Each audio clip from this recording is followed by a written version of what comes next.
नमस्कार। अच्छा, हमारी रसोई में ना कई ऐसी चीजें होती हैं जिन्हें हम रोज इस्तेमाल तो करते हैं, पर शायद उन पर इतना गौर नहीं करते। गुड़, है ना, एक ऐसी ही चीज है। पर क्या कभी सोचा है कि गुड़ का रंग, उसकी सफेदी, सेहत से जुड़ा कोई गहरा राज छिपाए हो सकती है? तो चलिए, आज इसी मीठे से दिखने वाले रहस्य की परतें खोलते हैं। जरा ये सुनिए। गुड़ जितना सफेद, जहर उतना बड़ा, चौंकाने वाला है ना। ये बात उस सोच पर सीधा हमला करती है जो हम सब बचपन से सीखते आए हैं कि भाई सफेद मतलब साफ, सफेद मतलब शुद्ध। तो क्या ये सच है? क्या खाने पीने की चीजों में भी जो दिखता है वो सच में होता नहीं है? ये सवाल सोचने पर मजबूर कर देता है। तो आज हम क्या क्या देखने वाले हैं? सबसे पहले सफेदी के इस धोखे को समझेंगे। फिर देखेंगे गुड़ और चीनी में क्या फर्क है। डाइजेशन का साइंस क्या कहता है वो भी जानेंगे। और हाँ, ये भी कि हमारी अपनी रसोई कैसे एक फार्मेसी है। और आखिर में सबसे जरूरी बात, हम सबकी मांग में कितनी ताकत है। तो चलिए शुरू करते हैं सबसे पहले और सबसे बड़े सवाल से। आखिर सफेद रंग में प्रॉब्लम क्या है? कहा यह जा रहा है कि जब बात गुड़ की आती है तो उसका असली नेचुरल रंग ही उसकी पहचान है। और ये दावा छोटा मोटा नहीं है, बहुत गंभीर है।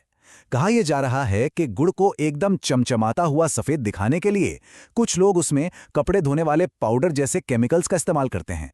सोचिए जरा, ये सिर्फ आंखों का धोखा नहीं, ये तो सेहत के साथ सीधा सीधा खिलवाड़ है। तो इसका मतलब क्या हुआ?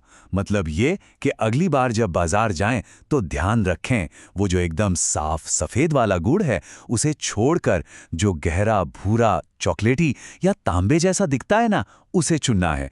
कहते हैं कि यही उसकी असली पहचान है। जितना गहरा रंग उतना खरा गुड़। अच्छा, गुड़ की बात हो और चीनी का नाम ना आए, ऐसा कैसे हो सकता है? भाई दोनों बनते तो एक ही चीज से हैं, गन्ने के रस से।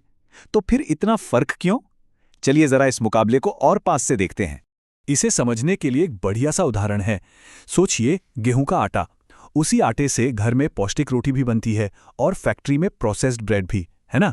सामान एक ही, पर बनाने का तरीका और नतीजा बिल्कुल अलग। बस गुड़ और चीनी की कहानी भी कुछ कुछ ऐसी ही है। अब ये टेबल देखिए, सब कुछ साफ हो जाएगा। कच्चा माल दोनों का, गन्ने का रस। लेकिन असली खेल है प्रोसेस में। चीनी वो केमिकल रिफाइनिंग से गुजरती है। नतीजा, फॉस्फोरस जैसे जरूरी न्यूट्रिएंट्स खत्म। और गुड़, उसे बस प्राकृतिक तरीके से सुखाया जाता है, जिससे सारे पोषक तत्व बचे रहते हैं।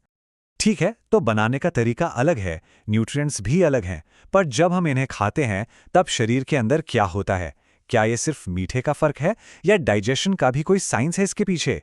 चलिए समझते हैं। यहां सारा खेल एसिड और एल्कलाइन का है, मतलब अम्ल और क्षार।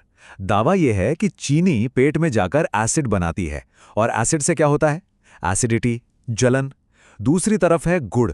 उसकी तासीर, उसकी प्रकृति एल्कलाइन यानी क्षारीय है। तो वो ना सिर्फ खुद पचता है, बल्कि पेट में जो एक्स्ट्रा एसिड है ना, उसे भी शांत करने में मदद करता है। तो गुड़ के पचने की प्रक्रिया को 3 शब्दों में समझ सकते हैं: सेवन, सहायता और संतुलन। मतलब जब हम गुड़ खाते हैं तो वो सिर्फ एनर्जी नहीं देता, वो दूसरे खाने को पचने में हेल्प भी करता है और आखिर में बॉडी में एक बैलेंस बनाता है। ये कंपैरिजन देखिए, बात और भी साफ हो जाती है। एक तरफ है चीनी, जिसे पचाने के लिए शरीर को मेहनत करनी पड़ती है, अपनी एनर्जी लगानी पड़ती है, मतलब शरीर पर एक तरह का बोझ। और दूसरी तरफ है गुड़, जो खुद तो पचता ही है, साथ में पाचन में मदद भी करता है, यानी शरीर की एनर्जी बचाता है। तो गुड़ सिर्फ एक मीठी चीज नहीं, बल्कि डाइजेशन में मददगार भी है। और ये बात हमें एक बड़ी सोच की तरफ ले जाती है। एक ऐसा फलसफा जो कहता है कि सेहत का खजाना कहीं बाहर नहीं, हमारी अपनी रसोई में ही छिपा हुआ है। दुनिया की सबसे बड़ी फार्मेसी हमारी रसोई है। कितनी गहरी बात है। मतलब सेहत से जुड़े छोटे मोटे इलाज के लिए कहीं दूर भागने की जरूरत ही नहीं है। जवाब तो हमारे मसालों में, हमारे रोज के खाने में ही छिपा है। सोचिए जरा, अजवाइन, जीरा, हींग, धनिया, सौंठ, तिल, ये सब क्या है? सिर्फ मसाले? नहीं। पारंपरिक ज्ञान की नज़र से देखें तो ये सब अपने आप में पावरफुल दवाइयां हैं। बस उन्हें सही तरीके से इस्तेमाल करना आना चाहिए। एक उदाहरण लेते हैं अजवाइन का। इसे कहते हैं पित्तनाशक। अब इसका मतलब क्या है?